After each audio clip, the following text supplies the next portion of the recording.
going. Thanks for everyone who's joined. Appreciate you hopping on. Just a couple of house rules. This is going to be pretty casual. We have an agenda we want to cover and a conversation that we want to have. And so if you do have questions for those who are listening in, please just pop them in the chat and we'll leave 10 minutes at the end and do our best to answer as many questions as we can. If you haven't already, please go on mute. You can turn your cameras off. And again, thanks for joining. I'll start with a very quick intro. And then I'll give everyone a chance to introduce themselves. I'm Ashley Day. I'm a partner here at On. I'm focused on executive search in growth equity. Before joining On Partners, I spent 5 years in PE on that side of the fence in human capital roles. And then I also have an executive assessment background. So I'm excited to be bringing experts from both the search and the assessment world together today. The majority of my work is in PE-backed healthcare, but we work across industries and functions at On. Our signature, I would say, is partner-led, high-touch executive search. And the vast majority of the work that we do across the firm is for PE-backed companies. So I've been surveying our partner group and digging into our data. I'm excited to share some of our insights with the group, but certainly excited to hear insights from others on the phone. And maybe Michelle, I'll start with you for introductions. Okay, thank you. Good afternoon, everyone. I'm Michelle Bush. I am an organizational psychologist with leadership development worldwide. For those of you that are not familiar with LDW, we're a firm that specializes in executive assessment, executive coaching, and team enablement.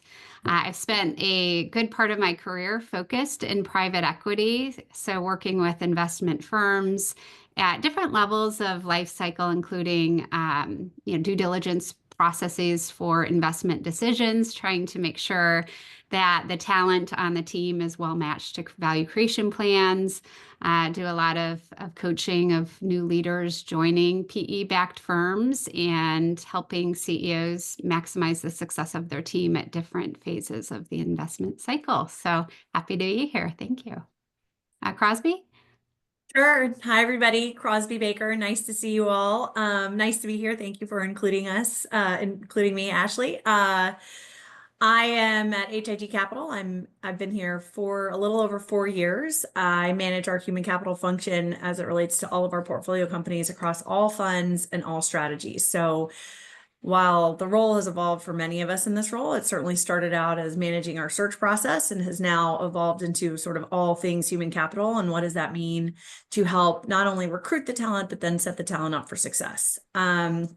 It's all, every day is a dynamic day to be in private equity talent. So it's fun to sit and talk to people about this. And before I was at H.I.G, I was at Hilton in their executive search, in-house executive search function, which at the time was also coming off a private equity run with Blackstone. So happy to be here. Over to you, Ashley Aronson. Thanks, Crosby. Great to be here, Ashley. Thanks for including me. I'm Ashley Aronson. I'm at Gryphon Investors.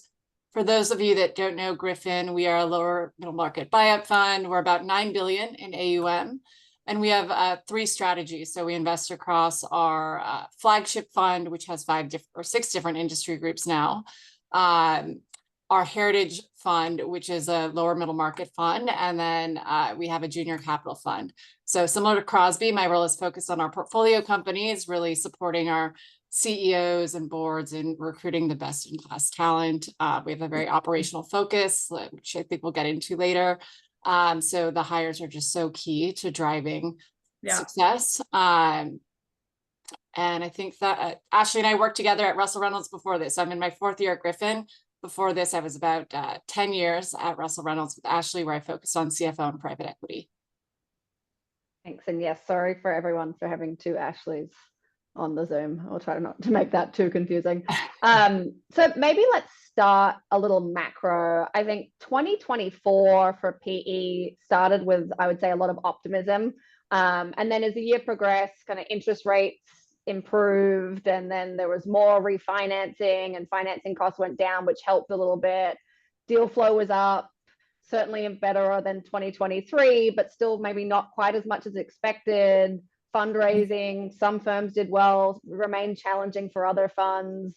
And then here we are at the beginning of 2025. I'd say sentiment, optimism is high again, but deal count is still maybe somewhat suppressed, although seems to be ticking up. Curious, Crosby and Ashley, how this deal environment is impacting what you're seeing in talent in your portfolio companies. Yeah. Crosby, you want to go or? Sure. I think, that was a really good summary, Ashley, on the market dynamics. It has been, I think that there's still so much backlog of deals that people are trying to get out of that it is making the talent market just continues to be tight. Like this was a tight market. It's always hard to recruit into private equity. And I think, we used to be like this esoteric market over there that was like, oh, what do they do? Now everybody knows what private equity is. We're all trying to get after the same great talent. And when deal flow stops or came to a halt in 2023, you can't pull people out. They're all sort of waiting to get to the exit. And there are also a number of companies that many of us own that are struggling because of high interest rates and the new environment. And so to pull people from one company to go to another company that's like in a tough situation, and like, well, why would I leave that? So it creates a really, I feel like there's still just a backlog of people trying to get to the exit. And, that's like, everybody on this call knows it's like a particular challenge for CFOs, but you can sort of be a little bit more creative with your CEOs. But I think we're all really optimistic about 2025. There are a bunch of deals that closed in 24 for us.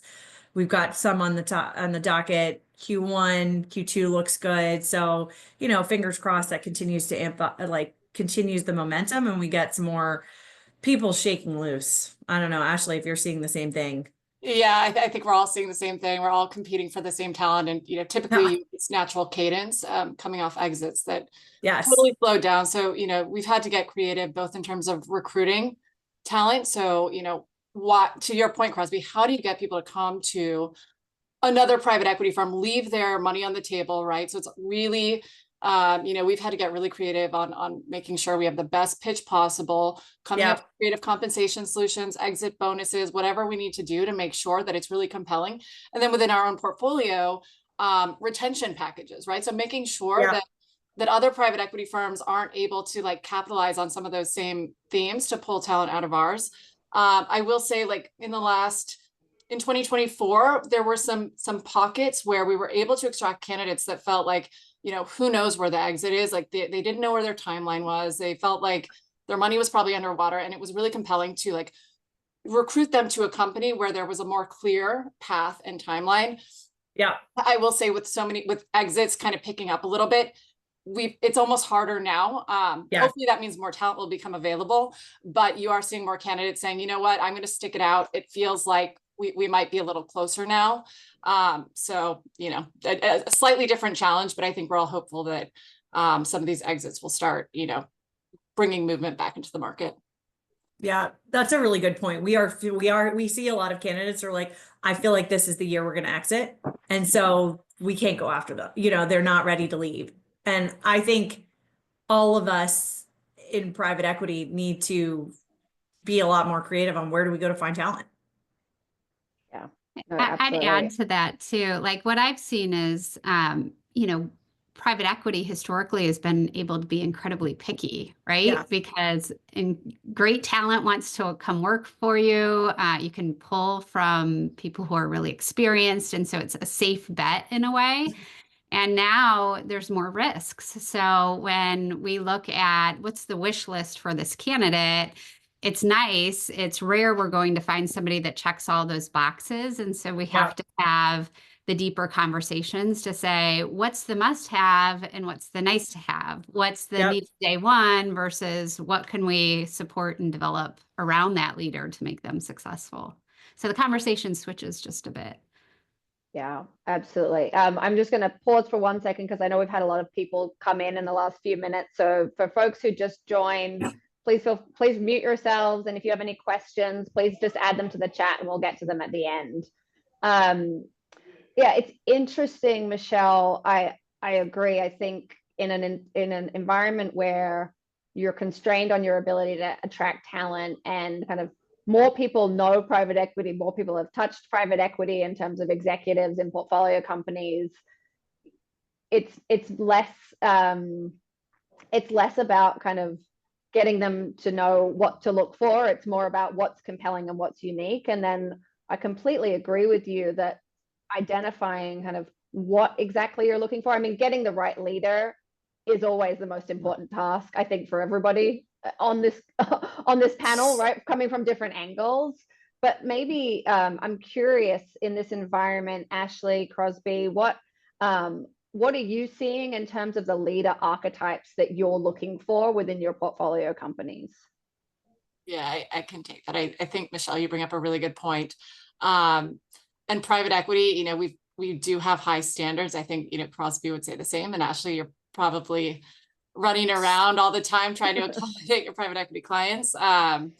Because we're very risk averse, right? It's not venture. It's not like some are winners, some are losers. Like, we want every company in our portfolio to be winners, and the people are the make or break, right? It's gone are the days of just financial engineering and that's it. Like, we really have to hire the right people to drive value creation. And, you know, it's so important. I mean, even, you know, organic growth is so important now relative to M&A growth when you look at exits and what investors are looking at. So it is just so critical to have the right people in place. And I think everyone is a little afraid to take risks on, you know, step ups, people out of industry, even though they can be really successful. So I think we are seeing, you know, we are seeing more openness to that, just because, you know, you kind of have to. At some point, there's only so many people in the market. There's only so many spots to fill. And so there, you know, we do pick our spots. We always try to get the best talent, you know, tracking those exits, having a really compelling pitch for the company, leveraging the heck out of our executive network and boards and SMEs to try to find that, like, it's almost like trying to find like an off-market house or something, right? Trying to find those candidates that are hidden gems that maybe not everyone is going after. But then, you know, and I'm sure Michelle can talk to this, like, sometimes you do hire that out of box candidate and you really support them with the right training, the right coaching, the right, you know, hires around them. And those can often be like really, you know, often they're hungrier. What we're looking for, Ashley, to your question earlier, is like, I've seen, you know, a shift from really focusing on the collaborative plays well in the sandbox. Of course, that's all really important, but we're seeing a lot more hungry, somebody that will roll their sleeves up, somebody that's a, you know, wartime CFO or CEO, right? So it's somebody that's really got the fire in the belly. That's another common phrase around here. Yes. Sometimes you get that with the out of box candidates. Yeah.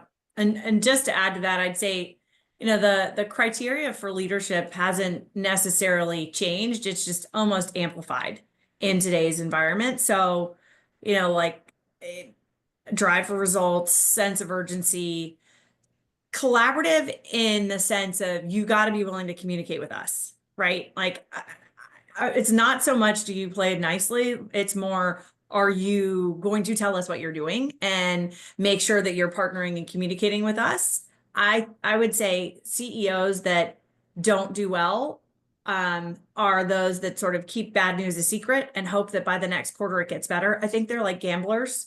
And I use this all the time, and they're like, okay, well, we won't tell the sponsor just how bad it is because we're hoping it's going to get better. And then it gets worse, and then they lose all credibility. So if you're not willing to communicate with us on like all of the news, then you know what, this is not where you want to spend your time, because so many private equity firms and deal guys will be like, we don't micromanage.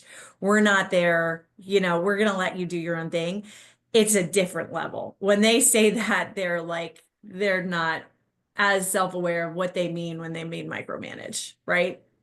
So they are very particularly in today's environment, they're in your shorts all the time. And if you're not ready for that, this is not where you should be. Yeah, well, it's an interesting, I mean, you mentioned kind of wartime. It is just an interesting environment with the challenges that PE is facing right now with the interest rates. There are a lot of people who are dealing with an environment they haven't had to deal with in their career before, and the investment teams included, right? Yep. So what happens when we're uncertain, we revert back to our base comfort behaviors, and that may be diving into the details. And so that experience of, I like what you said about collaborative, but not in the way maybe that means something different. I kind of think of that as open communication. So Yeah. someone who's comfortable sharing information, sharing what they're doing, sharing where they're at. They don't need it to be fully formed before they present it back. Doesn't need to be perfect information. Michelle, you have a lot of experience in this more than I do. Be curious kind of how you tailor your assessments or think about your assessments in this particular context. Yeah. So I think of it like in three different categories. I look to, first of all, you know, the past experiences they've had, like what types of environments have they been in which they've been Yeah. successful. So I want to know, like, what resources did they have at their fingertips and how sophisticated were those resources? Because, you know, you can find a candidate that, you know, comes from a company that sounds pretty sexy because they've been very successful over time.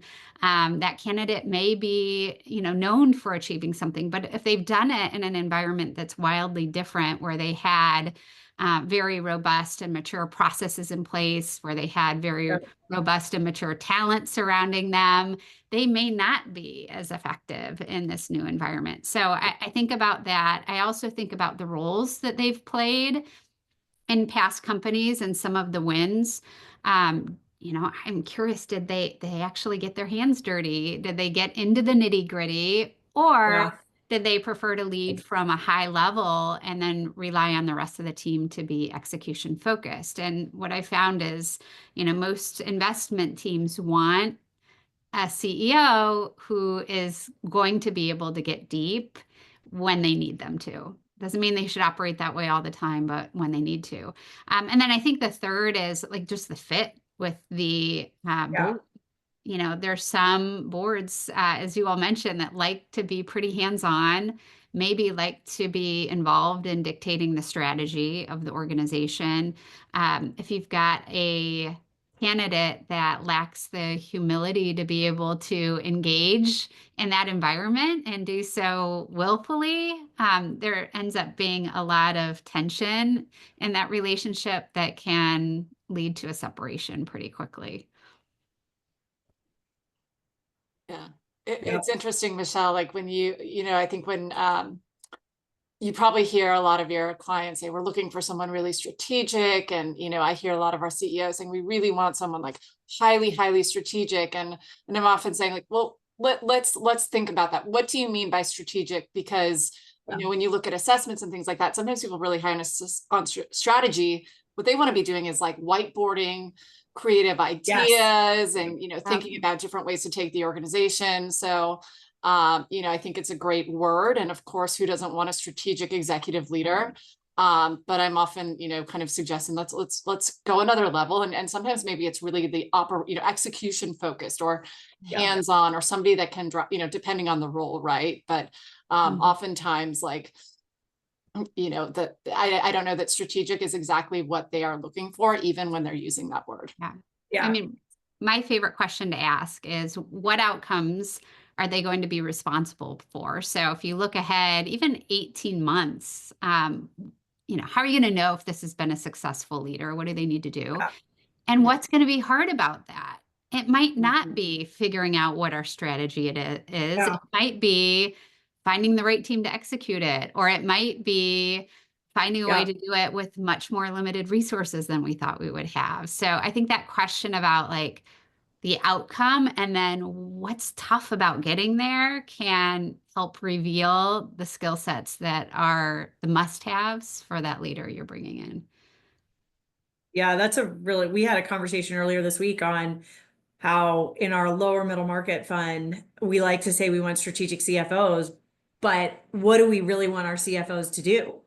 You know, like there's a lot of blocking and tackling if you're buying a lower middle market company. And if you hire a strategic CFO, they might not want to do that. They may be past their point in their career. And I think, again, in today's environment of not only, you know, having to do M&A and growth and manage, you know, to interest rates, there's so many more. You can't like get away with some of the things I think the private equity industry has been able to, sort of gloss over pre-COVID.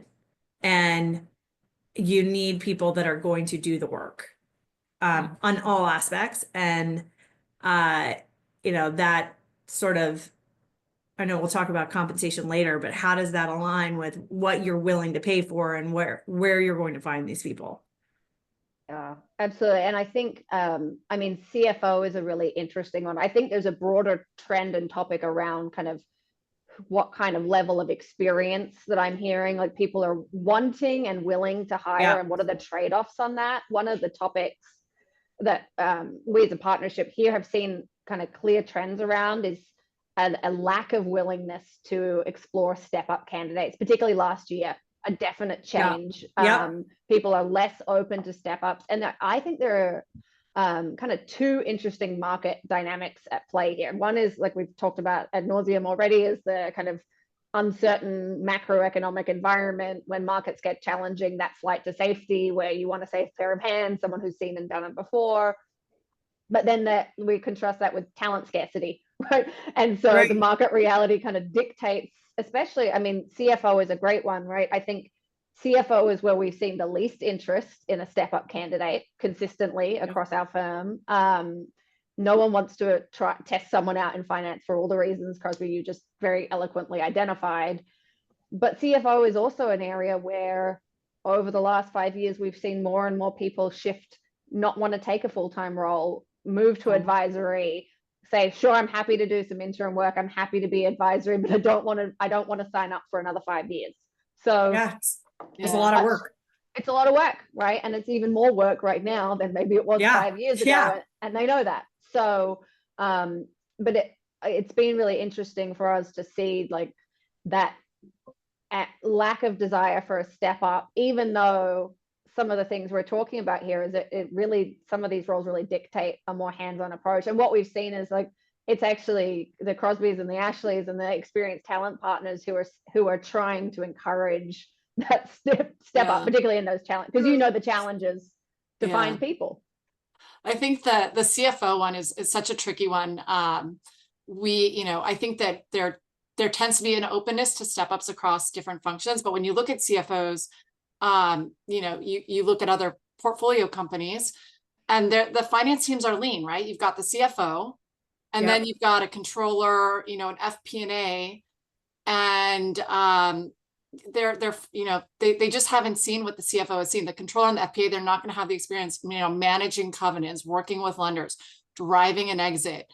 When I do look at step ups for CFOs, I'm often looking for like, have they had P&L experience? So usually that means coming from a larger organization, but then also, functional experience, like as a controller or FP&A, and have they been in PE so they understand what it's like in a leveraged environment, and CFO of all the roles, like PE is, pretty important. So, it's funny because sometimes when when we're working with search firms, we're like, sure, we're open to step ups, but it's almost harder to find that amazing step up because it's so hard, it's really hard to find somebody that has the sum of the parts that you need. That said, we've had I think we have two or three really impressive step ups in our portfolio right now that are awesome CFOs that just had the right background, but it's really hard to even find great step ups for CFO. Yeah, it's interesting. As we dug in a little bit here to kind of reasons why we redo searches and kind of what we've seen in the redo search environment. And I looked at the data. It's actually we're hovering around, it's pretty minimal. So there's not a ton of data to look at. 2023 did increase a little bit in terms of redo searches. So it was a higher trend line, but we're back to 2024. We're kind of back to our standard around, 1%-ish, whatever it is. I think what we saw as trends and when I asked our partner group, like, why did we have to redo searches in the cases that we did? Misalignment on culture, scale and location. We can talk about location stuff, but what I didn't hear was a step up who wasn't ready. Right. Yeah. I would love to know if it's new CEOs too, like how we we always struggle with, do you hire a CEO, CFO before you hire a CFO? Or, and how do you time that? Because, Ashley, to your point, Aronson, the CFO is almost equally as important as the CEO. You can't wait, right? But then you also, like, the times to, when we've done redo searches, a lot of times it's because we have a new CEO. And then they're like, you know what, this is not the guy, this is not my guy or gal. And it's in this scarcity for talent, it's really hard to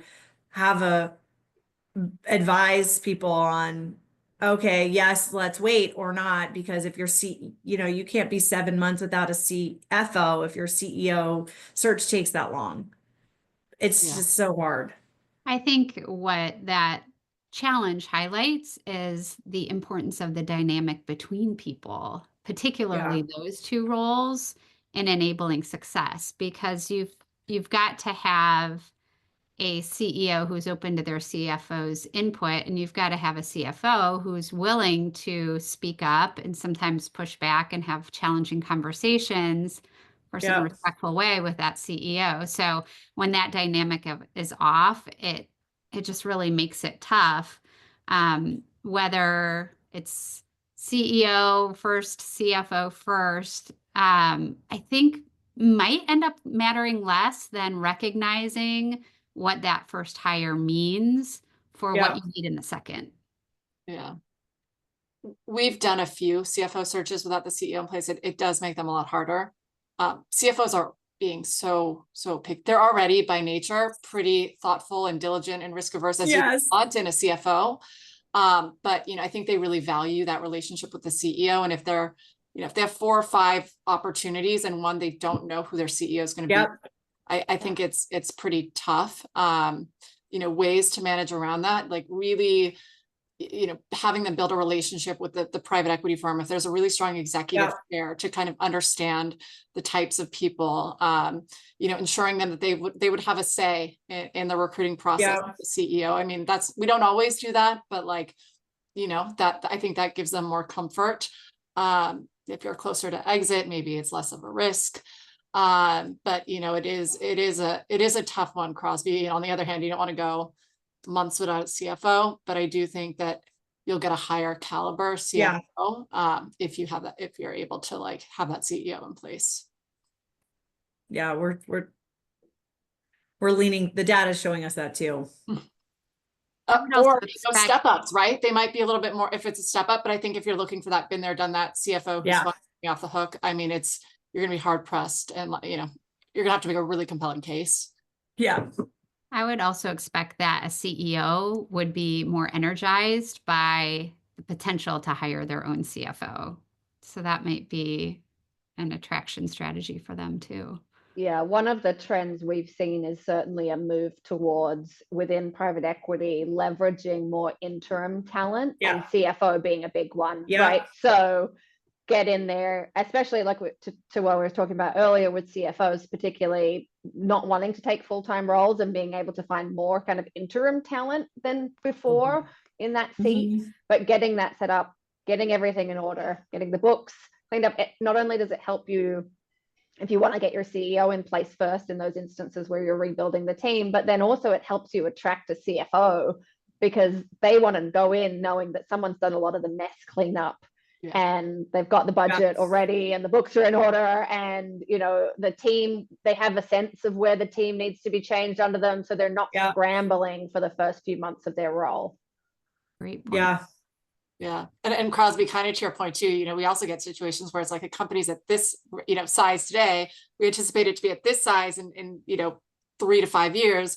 Do you hire the CFO that's been at this size or this size? If they're here, do they want to go back here? And if they're here, can they go up? So that's kind of another dynamic that we see in terms of timing. And do we hire our permanent CFO now? Do we do some cleanup and then bring them in? Yeah, and that's like, I think for us, for private equity, it's also, do they want to go through a sale process? Like we have people that, and same for CEOs. They're like, okay, I'll come in, I'll stabilize this business or I'll help grow the business, but I'm not signing up for another sale process. It's too hard. Right. Or vice versa, like I'll help you sell the business, but then I'm not staying on for the next. And the more that comes back to interim, the more we can build those relationships with people who are able to kind of pop in and out is going to be, I think that's a trend that I'm seeing for us and others 2025 is how do we find some of these backup short-term interim talent that we can move around the portfolio in some of these instances, because the timing is getting so tricky in so many of these deals and the talent is too tight everywhere else. Isn't this a fun puzzle we solve every day? Yeah, and it's also an interesting dynamic of like there's a desire, a market demand for people who've done it before and seen it before. Yeah. But you have to assume that some subset of the people don't want to just keep repeating the same experiences again and again in their own careers. Yeah. Will they be energized by it? Will they have the fire in the belly that everybody so deeply covets, right? Yeah. And that's one of the things that we always talk about with step ups. I'm sure it's the same for you all, of like, one of the most important things for me is always looking at motivation alignment. Yeah. And does someone need this win as much as the deal team does, right? Like, is an executive going to stick through, particularly in a challenging environment? And I think that's more likely in someone's first time in that seat. They have to get that win. They're going to drive through the wall for the success because they need it. Now, if you've got a CEO who's had 2 or 3 successful exits, well, maybe this gets tough. They don't actually need to stick through and make it work because they don't have those same kind of motivations and needs. I get a little bit skeptical when I'm assessing a leader who has a playbook that they've used time and time again. And they're thinking they're just going to come in to put the playbook in place and move out again. So I think when it comes to some of those interim positions, it can work. It's definitely a watch out, though. Are they going to learn enough about the unique context of the environment they're operating in and the value creation plan that the investment team has put out to be able to adapt to what's going to be needed here today versus just kind of force their system and process in place with the team? Mm-hmm. Yes. I think, Michelle, I bet, one of the things that we have to try, I think we can do better just generally as an industry, is leverage, like once we do those assessments on CEOs or CFOs, the executive assessments, making sure that we're making them feel like they're part of, back to the retaining talent, that we're here to invest in their career and to make them better leaders. And that will make them kind of want to stay with us for the next time too, right? I've heard when I first joined, some of our MDs were saying that their CEOs feel like this is the most lonely job ever to be a private equity CEO, right? And how do we leverage, the people like you, Michelle, to say, hey, we're going to help you throughout, right? That's why we're doing this assessment. We're going to make sure that we're going to set you up for success and leverage this. And actually have the conversations around talent that we have to have. We again, like, you don't have to do this when money was free, right? Like it was easy in quotes. And now that all of this is a challenge, we've got to really invest in the talent, not just when we hire them. Yeah, I couldn't agree more. I mean, and I do see that, like, we get the data sometimes and it's like, okay, we understand the risk. We understand where their challenges are going to be. We're comfortable with that and on to the next thing versus necessarily thinking through, okay, knowing what we know now, how do we set up the infrastructure around them so that they feel supported? They may have an experience gap, but we've got an advisor who's been through it before that they can lean on. So it's just less lonely, to your point. Yeah, it's interesting. I mean, I know some of the investors that will diligence businesses and kind of do the exercise of, okay, if this fails, why is it likely to fail? And then what can we do to solve that proactively? I think applying that to hires is a really interesting and important activity to kind of set people up for success. Yeah. Should we talk compensation? Everyone's favorite topic. I can share. I mean, we released a talent report for private equity talent report a few months ago and ran some data. What we saw was that cash compensation is obviously increasing everywhere, but within private equity, it's increasing faster than in other kinds of businesses. So I think it was had increased 3.8% in public, 1.7% in private non-PE backed, and was up nearly 8% in private equity backed companies. Yeah, so huge increases, and I think we can talk about some of the reasons for that. Is that consistent with what you're? Yes. There is so much sticker shock with candidates. It is. I mean, it's it's just wild how compensation has shot up. I mean, CHRO, CFO, Yeah. to the point where, chief growth officers, chief revenue officers. I mean, we're seeing, the compensation is higher than our CEOs in some cases. And then it's just, awkward. And we're resetting, entire management compensation packages. But it goes back to the supply demand imbalance. That's, economics 101. These candidates are in high demand. I also think, there's, again, that risk aversion, and depending on the vertical and where they're coming from in the role, there is, I think there's less confidence in the equity. We're seeing our candidates diligence the heck out of the equity, especially, much earlier than they used to. And really, asking detailed questions, which again, I always take that as a good sign of a thoughtful candidate. And then, when you go back to the step up thing, it's kind of this, it's this funny dynamic, because often the been there, done that's executives, they have a few exits under their belt. They're really excited about the equity. Maybe they're empty nesters. They don't need the cash as much. Right. It's often the step ups that, like, they may not, maybe they haven't had a home run, so they don't understand the real impact of equity. They often have younger families, a mortgage, right? They don't have the, they often don't have as much flexibility in the cash. So it is, it is that kind of dynamic where sometimes we'll even see a little bit more flexibility in the more experienced candidates on cash comp, and a little more rigidity with the step ups, just given, stage of life, their experiences. But yeah, it's tricky. The earlier we can, part of what I view my role is working with our CEOs. The earlier I can educate them and kind of prep them, the better, because, we do, it does take time sometimes when we're trying to stick to our, what we've seen in the past. It can add, weeks or months to the search until we all reset our expectations. Yeah, I always think it's Sometimes funny we'll how find it, right? people- You look hard enough, you might find it, but maybe, yeah, or like something, Maybe. I don't know with you, when something's been written into a budget and you're like, well, we budgeted this for the role. And I always thought it was interesting, based on what? Well, based on what you hope you could pay versus what the market dictates. Well, Ashley, I'd wonder if that data has information on how many people had to be paid more in the last, call it 2-3 years, because the equity was underwater. I think that has played a role too, to Ashley Aronson's point, like when equity is a little iffy, particularly in companies that were bought pre-interest rate hike, we've had to retain talent, and so the cash comp has had to go up. For sure. And that has now had ramifications across, like it's such a efficient market. I tell CFOs all the time, like, you all know what each other makes. Like, this is like, we're not negotiating here. Like, there's a very tight band that you all know what it is. I think that hopefully when the deal flow comes back and we have line of sight into exits, I do think that that's going to stabilize a little bit.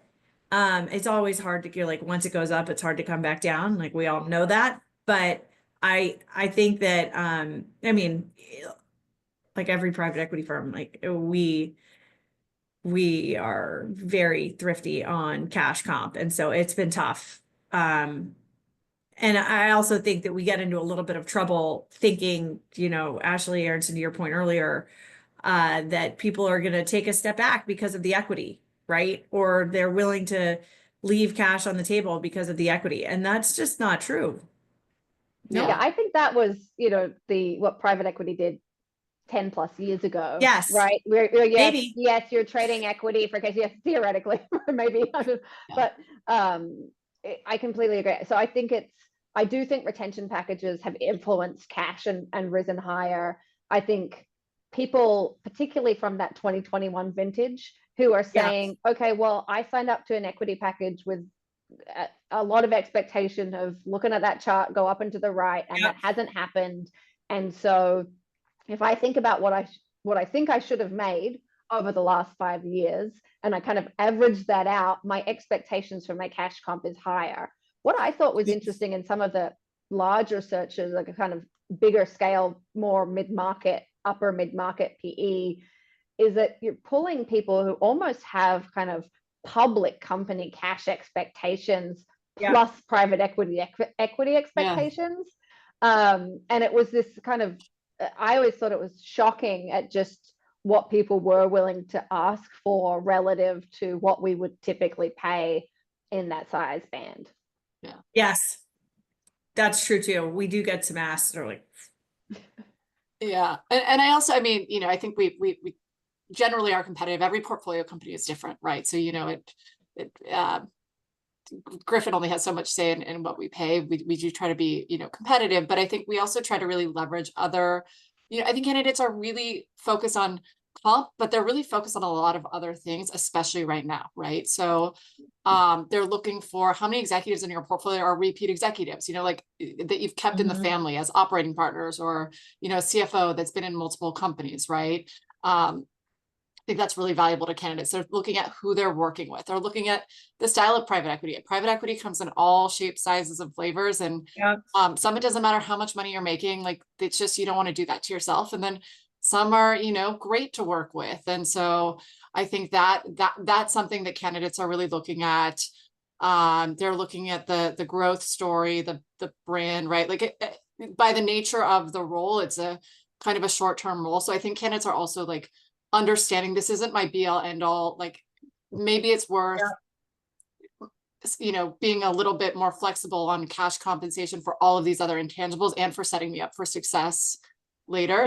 So we also, you know, do our best to kind of like bring that into the picture, because, you know, nobody wants to overpay, or sometimes we just can't, right? I don't get in those conversations from, you know, an assessment standpoint around comp much, but I do get into conversations about why this role, why this private equity firm. And more I hear people who are thinking about this as the last career phase. So it may be, I want to be interim and then be an advisor and be able to pop in and out. So there's something about that flexibility that is really intriguing to many. And so I'm curious, as you explore more of the interim, you know, options, if you'll find comp being maybe like a little bit more open dialogue. If they see longer term, I'm going to have opportunities to jump in and out, and also have my personal flexibility and decision making for when I want to. Yeah, I think that'll help. I think it really depends on how good a person is. I mean, if they're good, we will do anything to keep them around and pay anything, right? To a certain extent. If you can prove yourself in our environment, well, then the world is almost your oyster, I think. It's just, you know, I think that it's like the emperor had no clothes, you know, after like COVID and then interest rates. You found a lot of people who we thought were great CEOs or CFOs or XYZO, and then you put them in an environment in the last 2 or 3 years, and it's been really tough for a lot of exec. And this isn't just for private equity, this is everywhere. And I think people that thrive in these you know, these like catch a falling knife scenarios where we've got like, we're fighting, one of my CEOs will say, I'm fighting you know, battles on 3 fronts, and this is my war. It's like, to Ashley's point earlier of wartime CEOs, you know, they love this and they're going to figure it out and solve problems. Like, we'll do anything for those people. And we recognize that that is worth their weight in gold. And like the couple of tens of thousands that we're negotiating doesn't matter. But if you haven't proven yourself to us, it's really hard to pay up for that in the beginning. Like if you're not a proven executive that we can't either reference or don't know within our portfolio, that's when it becomes very challenging to be like, well, why would I pay you that now? I don't know who you are, right? I don't know what you've done and I haven't seen. And then, we rely on people like Michelle, but even so, it's tough. It becomes like a tougher pill to swallow. Yeah, for sure. Absolutely. Looking at the clock, we've probably got about 5 minutes left before we go to questions. Is there anything that we didn't talk about that people think are important to cover?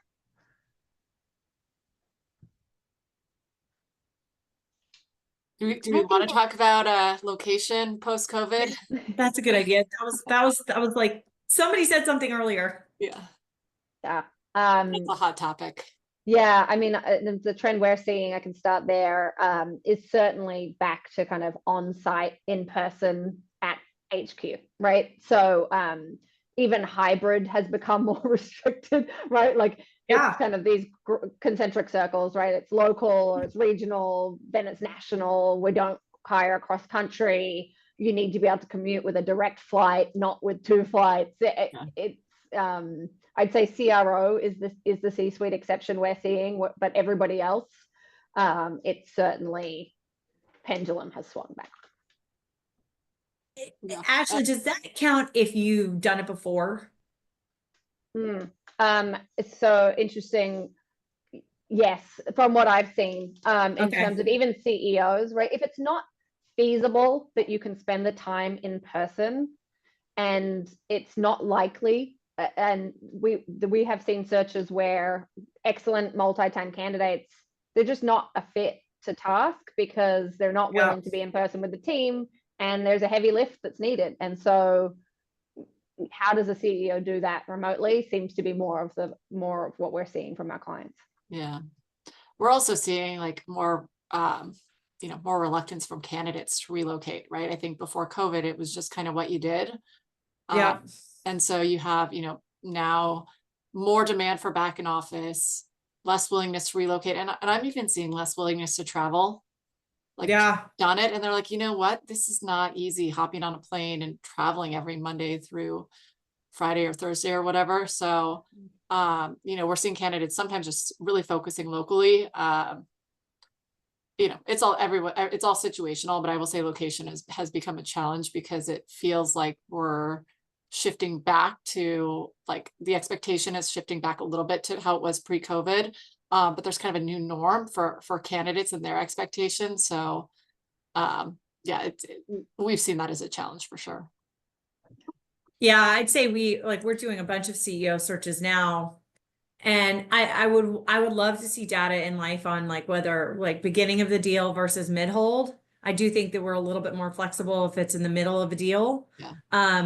Although if it's in the middle of the deal and it's a company that needs, it's like to be transformed or turn around, then we're not flexible. And then we are more flexible in the beginning of a deal because the company is a great deal. And, we've got,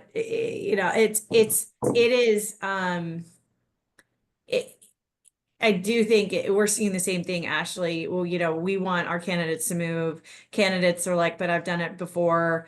I think we are a little bit more flexible if they've proven that they can commute and they're willing to do it again.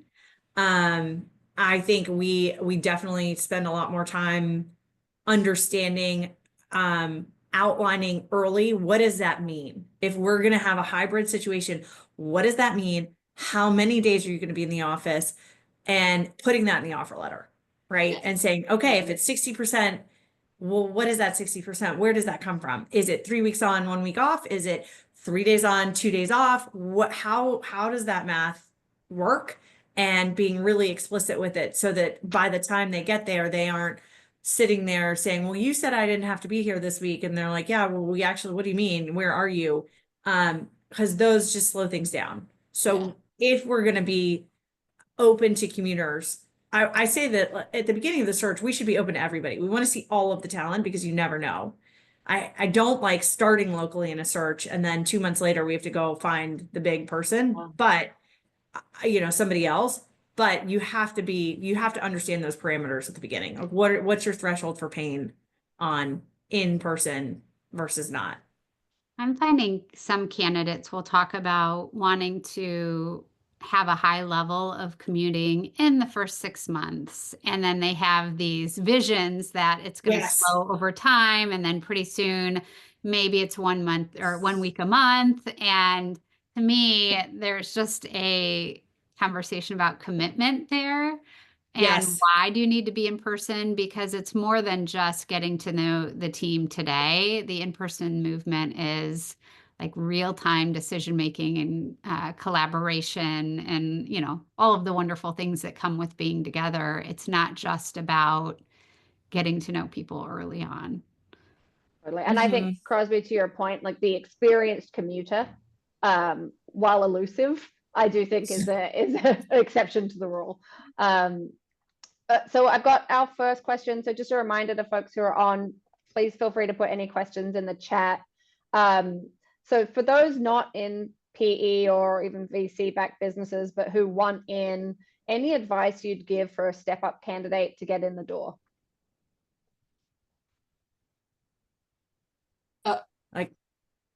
Go ahead. Yeah. I mean, I think it kind of goes back to what Crosby and I were talking about. I think there is a DNA factor, proving the hunger, the grit, the tenacity. But I think it's also, kind of evidence-based experiences and where you can show that you've done the things they're looking for. So like Yes. sophisticated search, typically what you'll see is like, you look at the, what are the value creation drivers? What are like the 10 things we want to accomplish? How does this person fit into that strategy? And what does this role specifically need to accomplish to get us there?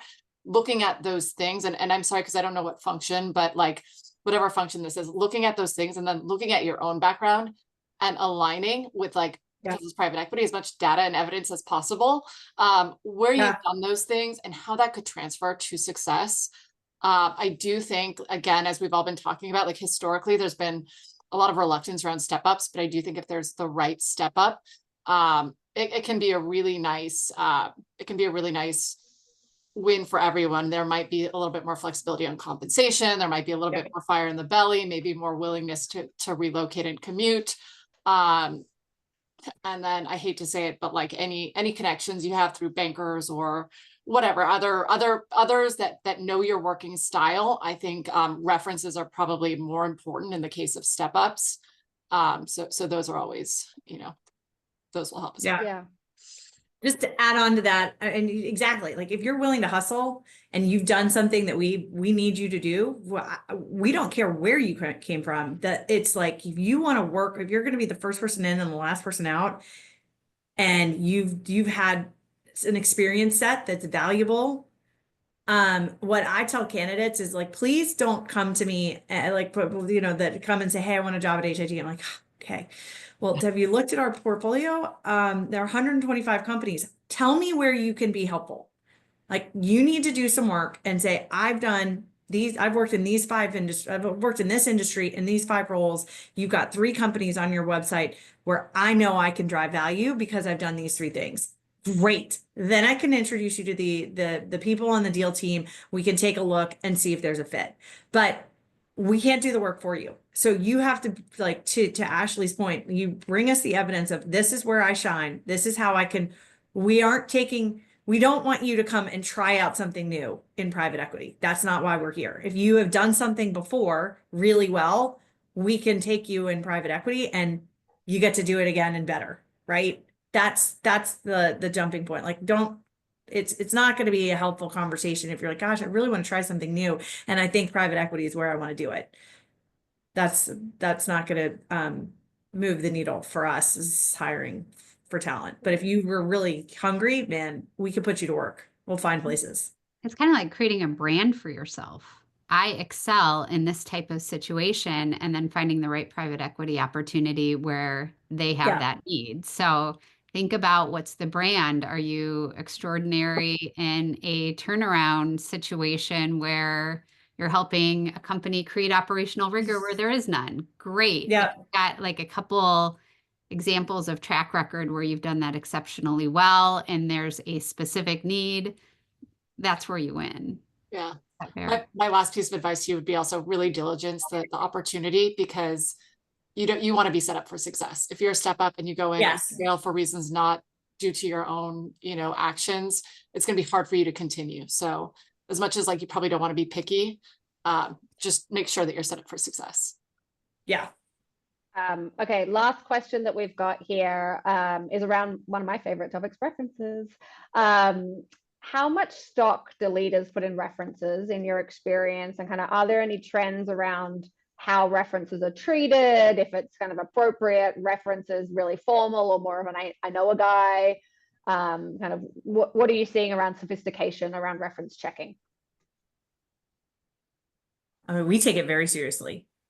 And we do our own references. We weren't gonna outsource them to the search firm. I mean, the top couple, and if we can get to the sponsor, we will. We're trying to do back channel references, and we're trying to, leverage the assessments that people like Michelle do to pull out things that we should ask references. I mean, I think they're getting more, in today's environment where you really can't miss. So they're really important. We aren't,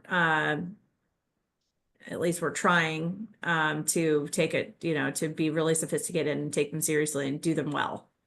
Yeah, I would say the same. Back channel referencing is hugely helpful.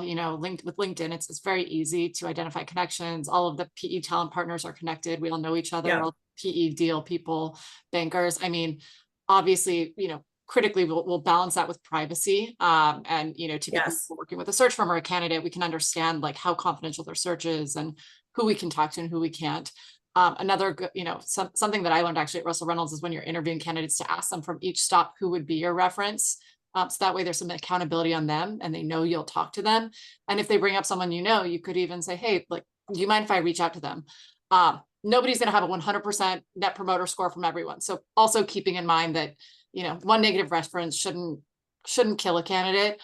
But it's all data that goes into, a bigger puzzle. Yeah, and this is something Michelle and I've talked around like context and like how someone's been successful and what's happened. Michelle, I think that's where you were going to go. Yeah, that's exactly where I was going. I mean, it's like, how do you use the reference? What information do you want to glean? And it's less of, do you think they're good or not? It's more of, what was going on in this role that they were in, and what does that mean about how they led and what resources were available to them in that role. You can learn so much from their references about that without just having them evaluate the person on their effectiveness. Yeah, we try to find somebody, who's not going to say good things. Yeah. You try to get a 360. And that's okay. You just want to know everything is a data point in de-risking the hire. Nobody's going to be perfect, and you just need to try to understand as much as you can what you're getting into.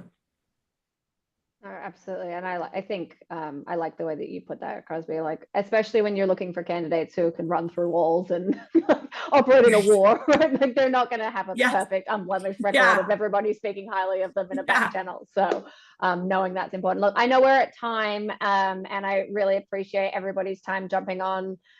This has been really, really helpful. Any kind of final last comments anyone wants to share, please go ahead. Thank you. This was so much fun. I had a blast. Thank you so much.